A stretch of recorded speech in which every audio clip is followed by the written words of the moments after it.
हम देखेंगे story of English.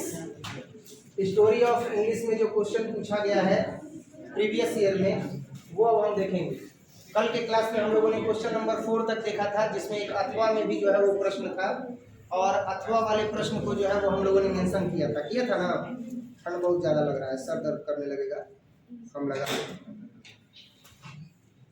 तो क्वेश्चन नंबर जो है वो 4 तक हम लोगों ने देखा था। आज हम लोग डिस्कस करेंगे क्वेश्चन नंबर 5। क्लियर है? क्वेश्चन नंबर 5 जो है वो हम लोग डिस्कस करेंगे। और इसी तरह से प्रीवियस ईयर का जो इंग्लिश 100 नंबर्स का जो बुक है 100 मार्क्स का, उसका भी क्वेश्चन हम लोग डिस्कस करेंगे। तो अभी फिलहाल स्टोरी ऑफ इंग्लिश से जो है वो हर साल क्वेश्चन पूछा जाता है, पहले भी बताए थे। अभी इसका नोट्स जो है वो टेलीग्राम ग्रुप में नहीं सेंड किया है। आज के क्लास के बाद टेलीग्राम ग्रुप में इसका नोट्स सेंड कर देंगे, ताकि यहाँ के डिस्कशन के बाद भी आप जा करके घर पर पढ़ सको और जो टॉपिक पढ़ाना है एक बार देख सको। इसमें टोटल नंबर ऑफ क्वेश्चन जो है वो 20 या 22 है, समझ में आ रहा है ना, 20 या 22 है। और इन्हीं में से क्वेश्चन आता है। Write a short note on American English और इंडियन इंग्लिश और ब्रिटिश इंग्लिश, और write a short note on English as a global language, है ना। इस तरह का जो क्वेश्चन है वो हर साल पूछा जाता है, और यही जो है वो क्या है, स्टोरी ऑफ इंग्लिश है। इंग्लिश की कहानी है, स्टोरी ऑफ इंग्लिश है। तो आज के क्लास में हम लोग डिस्कस करेंगे क्वेश्चन नंबर 5। क्वेश्चन नंबर 5 जो है वो है, थोड़ा सा शांति बनाए रखें। अगर हल्ला कीजिएगा तो आप खुद सोचिए कि हम नहीं पढ़ा पाएंगे, क्योंकि बाहर भी हल्ला हो रहा है और एक आप हल्ला कीजिएगा, और हल्ला नहीं हो रहा है, बस थोड़ा सा बातचीत हो रहा है। तो फोकस कीजिए बोर्ड पर, बढ़िया रहे, ठीक है। देखो कैसे बैठी हुई, पार्क में बैठी हो, सीधा बैठो और ध्यान रखो। देखा जाए, right a brief note on the Indian English. Indian English पर एक ब्रीफ नोट लिखना है। इंडियन इंग्लिश पर एक ब्रीफ नोट लिखना है, मतलब कि एक स्पष्ट जो है वह नोट लिखना है, टीका टिप्पणी करना है, जो एकदम इंडियन इंग्लिश को स्पष्ट कर सके। तो इसका जवाब होगा कि English is very important for Indians. English जो है वह इंडियंस के लिए क्या है, इंपॉर्टेंट है। इंग्लिश भारतीयों के लिए महत्वपूर्ण है। It played an important role in our freedom struggle. It played, इसने खेला है, एन इम्पॉर्टेंट रोल, एक महत्वपूर्ण अभिनय, अर्थात इसने एक महत्वपूर्ण रोल अदा किया है इन आवर फ्रीडम स्ट्रगल, हमारे आज़ादी के संघर्ष में। Now it is link language of the country, और अब यह देशों को जोड़ने वाले लिंक लैंग्वेज के रूप में जानी जाती है, अर्थात जोड़ने वाले भाषा के रूप में जानी जाती है। It is spreading far and wide in our country, यह जो है हमारे देश में हर जगह फैली हुई है। All recent inventions and discoveries are found in the book of English, सारे तत्काल हुए आविष्कार और खोज इंग्लिश की किताबों में उपलब्ध है। We can not progress without English, हम इंग्लिश के बिना जो है वह प्रोग्रेस नहीं कर सकते। We can not progress without English, हम इंग्लिश के बिना विकास नहीं कर सकते हैं। English has become an international language, और इंग्लिश जो है वह इंटरनेशनल लैंग्वेज बन चुकी है, अर्थात अंतर्राष्ट्रीय जो है वह भाषा बन चुकी है। And it has future in India, और इसका भारत में भी जो है वह फ्यूचर है। इंग्लिश का फ्यूचर कहाँ है, भारत में भी है, भारत में भी इसका भविष्य है। बिकॉज ऑफ ग्लोबलाइजेशन, क्योंकि अब वैश्वीकरण हो रहा है। वैश्वीकरण होने का मतलब एक देश दूसरे देश के संपर्क में आ रहे हैं, और भाषाई आक्रांताओं का अब जो समूह है वो धीरे धीरे नष्ट हो गया है। लेकिन व्यापार वाणिज्य को बनाने के लिए, विदेश नीति को सुदृढ़ करने के लिए, एक देश का दूसरे देश के साथ संबंध मजबूत करने के लिए जो भाषाई समझ है वह केवल और केवल इंग्लिश में है। इसी वजह से भारत में इंग्लिश का जो फ्यूचर है वह काफ़ी अच्छा है। Market economy has created international trade, अब जो मार्केट इकोनॉमी है उसने एक इंटरनेशनल ट्रेड का रूप ले लिया है, उसने एक अंतर्राष्ट्रीय व्यापार का रूप ले लिया है, एंड मार्केटिंग, और अंतर्राष्ट्रीय बाजार का रूप ले लिया है। The knowledge of English is essential, जो इंग्लिश का ज्ञान है वह इसेंशियल है, मुख्य है। इन सच अ सिचुएशन, ऐसी स्थितियों में। English has generated employment in India, English ने भारत में एम्प्लॉयमेंट को जनरेट किया है। एम्प्लॉयमेंट को जनरेट करने का मतलब कि इंग्लिश ने जो है वह भारत में नौकरियां दी है। Thousands of call centres require employees, हजारों जो कॉल सेंटर है उनको जरूरत है एम्प्लॉयज की जो इंग्लिश में बोल सके। Who have good knowledge of English, जिनको इंग्लिश का अच्छा ज्ञान। इन दिस सिचुएशन, इस सिचुएशन में it is most important for Indians, यह भारतीयों के लिए सबसे ज्यादा महत्वपूर्ण है कि to learn English in this age of globalization, कि ग्लोबलाइजेशन की इस अवधि में वह अंग्रेजी का अध्ययन करें। English has great importance for Indians, और इंडियंस के लिए इंग्लिश का एक महत्वपूर्ण जो है वह योगदान है, अर्थात बहुत ज़्यादा जरूरत है इंडियंस को किसकी, इंग्लिश की। नेक्स्ट है write a short note on Indian English poetry, Indian English poetry पर जो है वो शॉर्ट नोट लिखना है। शॉर्ट नोट लिखने का मतलब एक जो है वह अल्प टीका टिप्पणी करना है, किस पर, नोट लिखना है, यानी महत्वपूर्ण बिंदुओं को लिखना है, किस पर, तो इंडियन इंग्लिश पोएट्री पर। Right a short note on Indian English poetry, Indian English poetry पर एक शॉर्ट नोट लिखना है। तो जवाब देंगे कि English poetry in India began to be written, English poetry in India began to be written, अर्थात भारत में अब जो इंग्लिश पोएट्री है वह शुरू की जा चुकी है लिखना as early as the early part of the 19th century, जैसा कि 19वीं शताब्दी से यह प्रारंभ हो चुका है।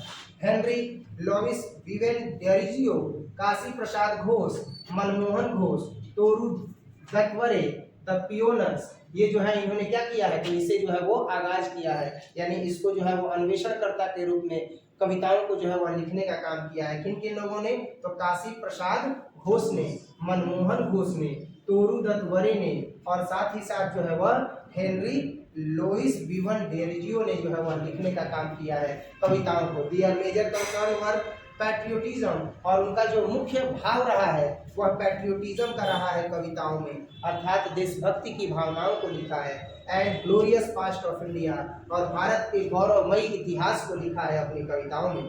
सरोजिनी नायडू ऑल्सो नोन, सरोजिनी नायडू हमेशा ही जानी जाती है as the nightingale of India, भारत के बुलबुल के रूप में, because wrote a good number of poems, क्योंकि इन्होंने अच्छी संख्या में अच्छी कविताओं को लिखा है, सच एज, जैसे कि विलेज सॉन्ग, इन्होंने विलेज सॉन्ग लिखा है, सॉन्ग्स ऑफ राधा, राधा के गीत लिखा है कविता के रूप में, एंड साउंड्स प्रेयर, और आत्मा की प्रार्थना को इन्होंने लिखा है। Reveal the real heart of India, जो भारत के वास्तविक हृदय की सुंदरता को दिखाते हैं। रविंद्रनाथ टैगोर द नोबेल लैट्रेट, जो रविंद्रनाथ टैगोर है वह नोबेल जो है वो लैरिएट है, अर्थात वह जो है वो एक नोबेल लैरिएट का मतलब कि वह साहित्य के क्षेत्र में नोबेल प्राइज प्राप्त करने वाले कवि हैं। इन गीतांजलि में एंड अरविंदो घोष इन सावित्री, और अरविंदो घोष ने जो है वो सावित्री की रचना की है, made moral and spiritual twist, जिसमें इन्होंने मोरल और स्पिरिचुअल ट्विस्ट को दिया है, जिसमें इन्होंने नैतिक और आत्मीयता के भावों को व्यक्त किया है। Their poetry was an attempt to restore the lost glory of India, या their poetry was an attempt, इनकी जो कविताएं हैं वह केवल और केवल एक प्रयास है to restore the lost glory of India, कि वह खोए हुए भारत के सम्मान को, खोए हुए भारतीय कविताओं के सम्मान को वह क्या दिला सके, गौरव दिला सके, ग्लोरी दिला सके। Indian poetry in English matured and began to express modern Indian sensibility in the latter part of 20th century. Indian poetry in English,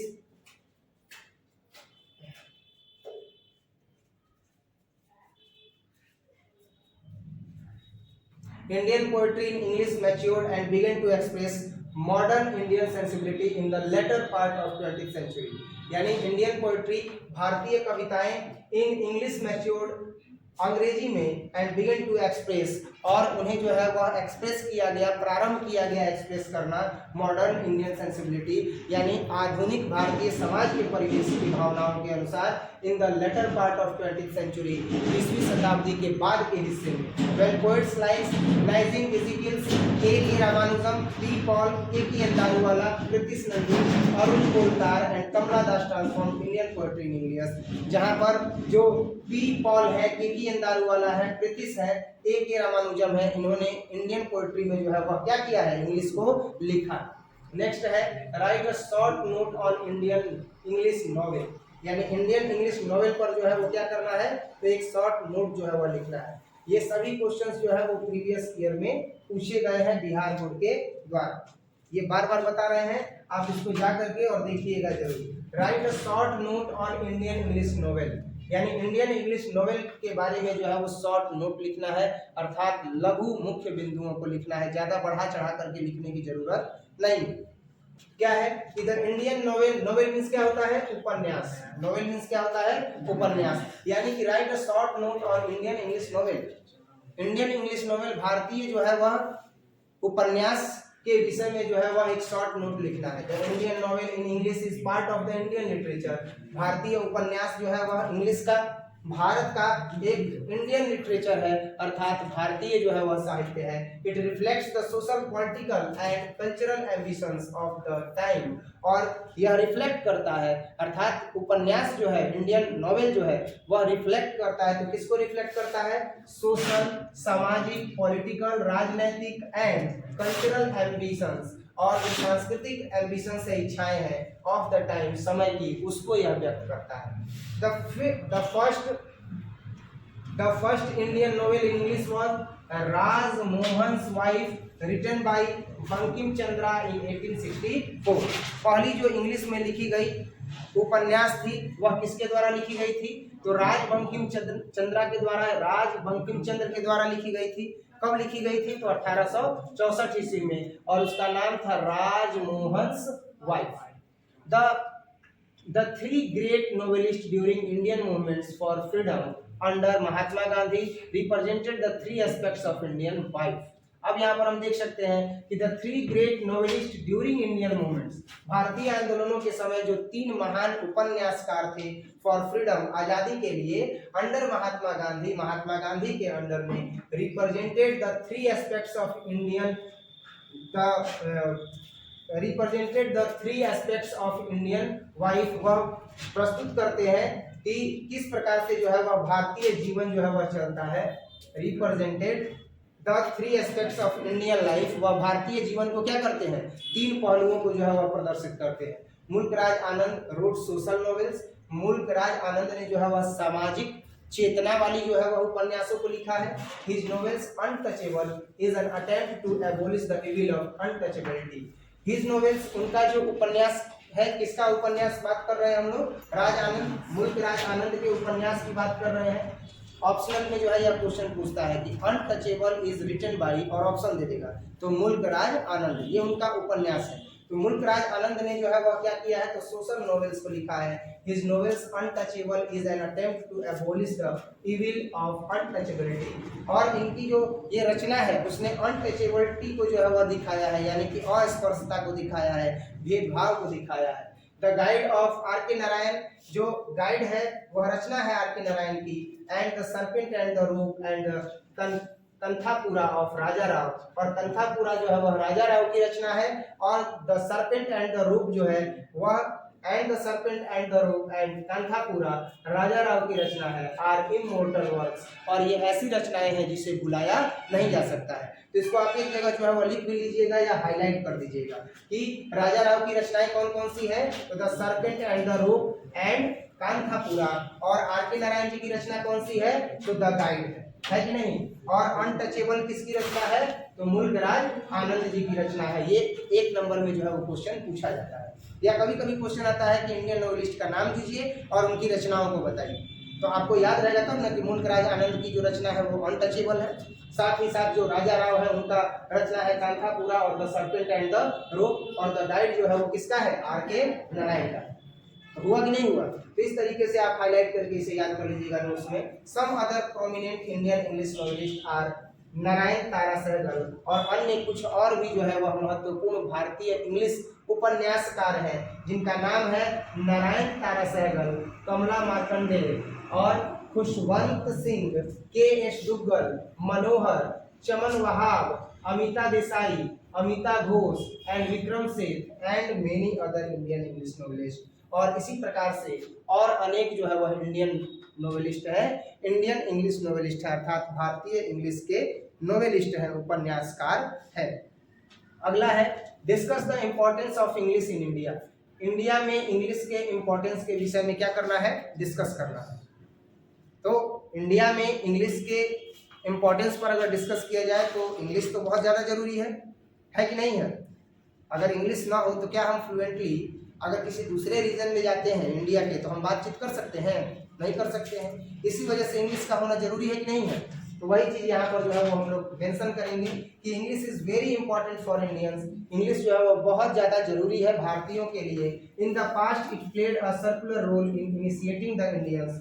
और पास्ट में अगर देखा जाए तो इसने एक सर्कुलर जो है वह रोल अदा किया है, अर्थात एक महत्वपूर्ण अभिनय अदा किया है in initiating the Indians into the latest knowledge, जहां पर भारतीयों को प्रारंभ से लेकर के तत्कालिक ज्ञान मिल चुका है, लेटेस्ट नॉलेज मिल चुका है, acquired from the western countries, जो वेस्टर्न कंट्रीज से जुड़ा हुआ है। वेस्टर्न कंट्रीज से जुड़ा हुआ ज्ञान जो है वह इंग्लिश के माध्यम से जो है वह यहाँ के भारतीयों को मिल गया है। It played an important role in providing a link language. It played an important role. यह एक महत्वपूर्ण रोल अदा करती है in providing a link language, एक लिंक लैंग्वेज के रूप में, अर्थात दो देशों को जोड़ने वाली भाषा के रूप में to our country, अपने देश को। It helped in bringing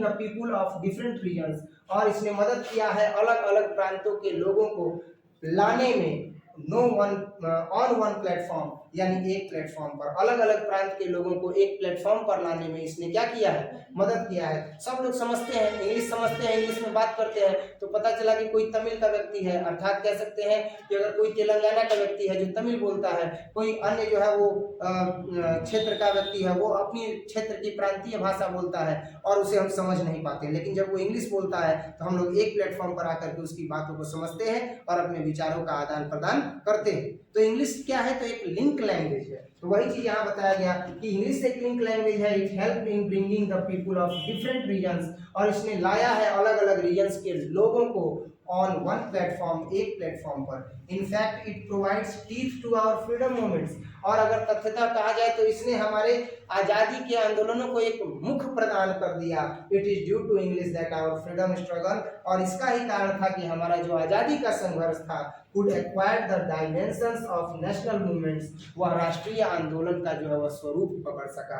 English ही था जो अलग अलग भारत के अलग अलग प्रांतों के लोगों को जोड़ते हुए और एक राष्ट्रीय आंदोलन बन जाता था। अगर लोग अपने प्रांतीय भाषाओं को बोलते तो समझने में दिक्कत होती, लेकिन इंग्लिश वो समझते थे। तो हम भी जब इंग्लिश बोलते थे, यानी जो आंदोलन करता थे वो जब इंग्लिश बोलते थे, जो नेतृत्व करता थे, जो इंग्लिश में बातों को समझाते थे, विचारों को रखते थे, तो सब जुड़ करके और वो राष्ट्रीय आंदोलन का स्वरूप पकड़ लेता था।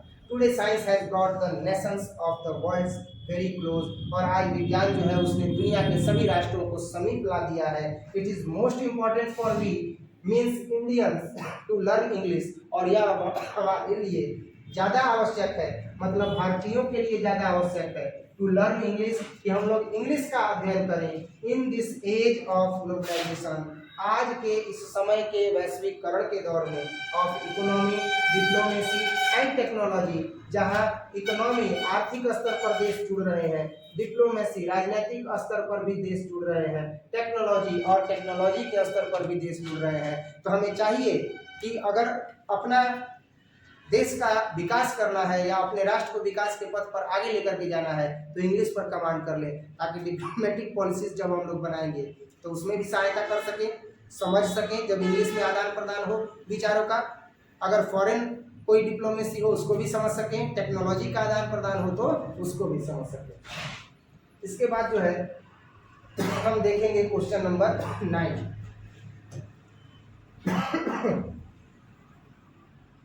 Question number 9, right a note on American English. American English पर एक नोट लिखना है। जैसे इंडियन इंग्लिश वैसे ही अमेरिकन इंग्लिश। दुनिया में जहाँ जहाँ इंग्लिश बोली जाती है तो एक ग्लोबल लैंग्वेज के रूप में बोली जाती है, और यहाँ पर जो है वो हम देखेंगे अमेरिकन इंग्लिश के बारे में।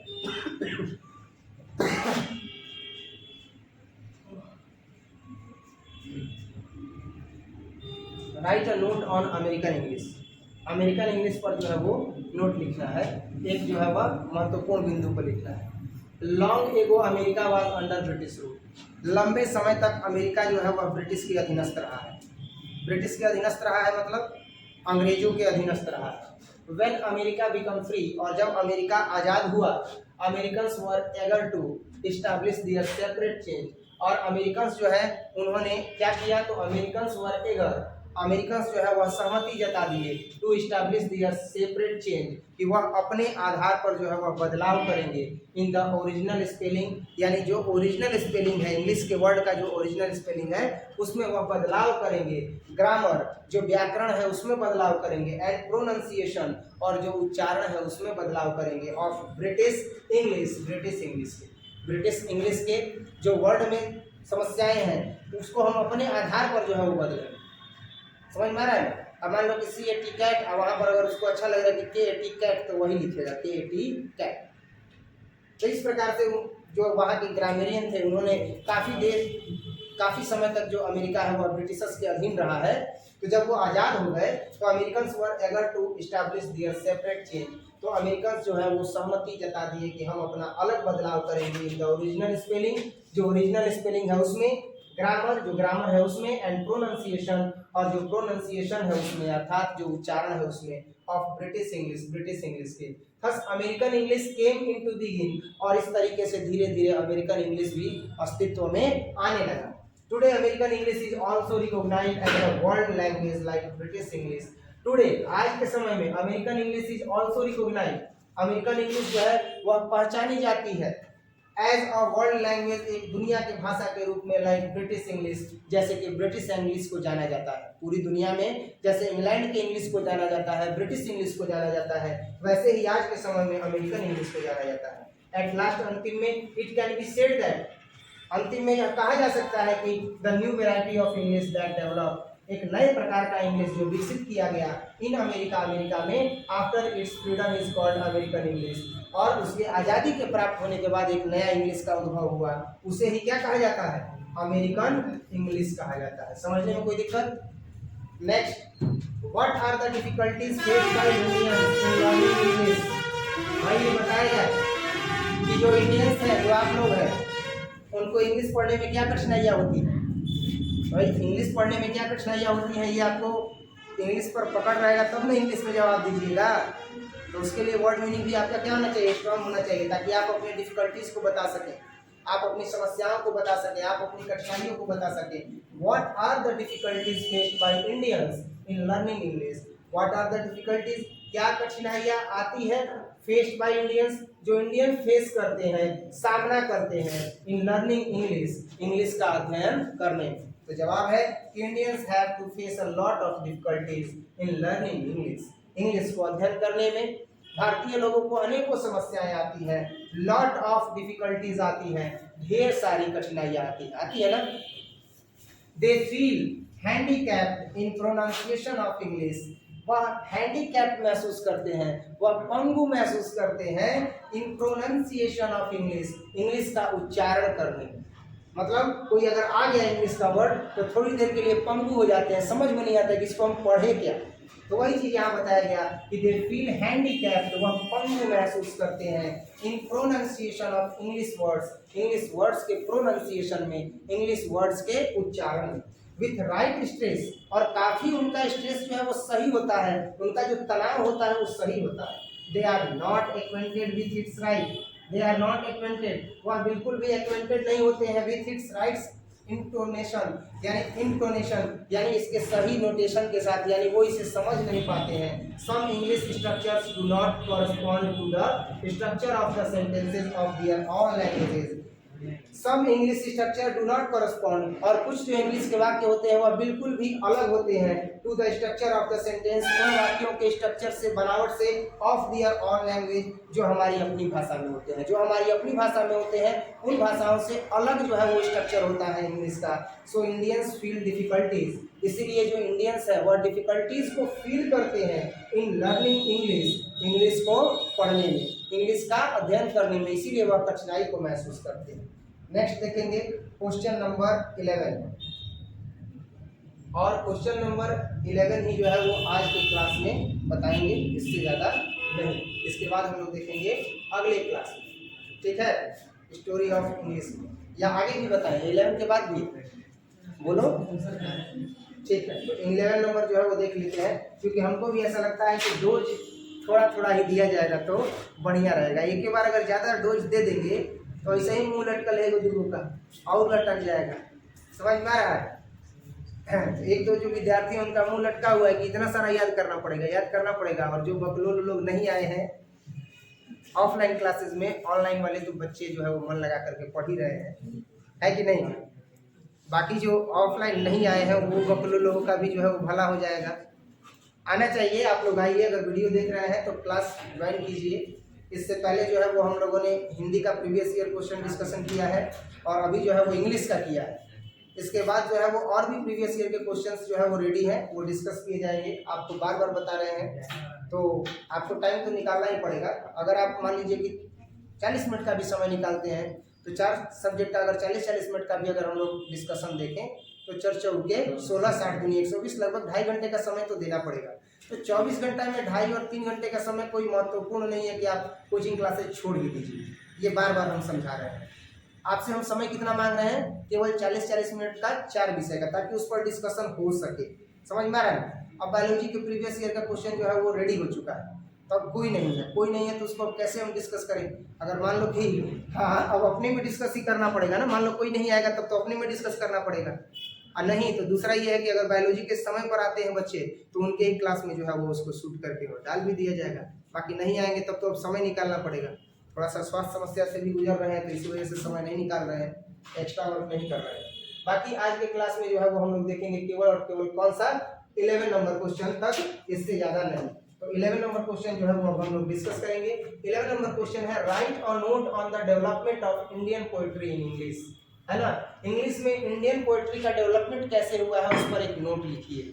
इंडियन पोएट्री का, भारतीय कविताओं का इंग्लिश के साहित्य में किस प्रकार से डेवलपमेंट हुआ है, किस प्रकार से विकास हुआ है, उसके बारे में एक नोट लिखना है। In Indian poetry